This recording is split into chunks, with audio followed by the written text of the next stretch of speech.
Мора силно да инвестираме во човечкиот капитал. Без квалитетно образование, современи вештини, достапно здравство, нема економија што може да биде конкурентна. Ниту пак држава што може да биде отпорна. Нашите луѓе мора да бидат подготвени за новата економија, за новите технологии и за пазарот на труд кој што брзо се менува. Второ, мора да ги зајакнеме семејствата и младите. Младите не смеат да ја доживуваат државата како место од кое треба да заминат за да успеат. Туку како место каде можат да ја реализираат својата иднина. Затоа потребни се политики што ќе овозможат подобар баланс помеѓу работата и семејниот живот, поддршка за младите родители, инвестиции во детска заштита, подобри услови за вработување и пристапно домување. Трето, мора да создадеме вистински инклузивни општества.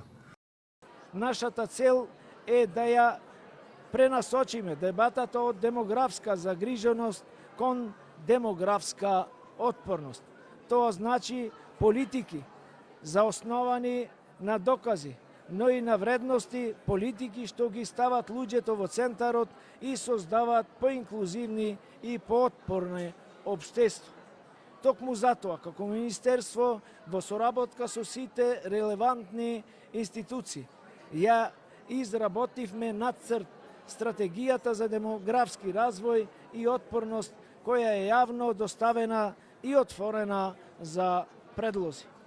Демографските промени се мега тренд кој што го дефинира нашиот век, кој што доаѓа заедно со климатската криза и технолошките нарушувања. Па поради тоа, ние треба да изградиме некаква безбедност. Но овде не се работи само за статистика, туку се работи за социоекономскиот пейзаж на нашата иднина. Ако не успееме да ги испланираме овие трендови и ризиците кои што доаѓаат со нив, ќе се случи системски колапс. Училиштата ќе останат без наставниците, а старите ќе останат без грижа и без работна сила.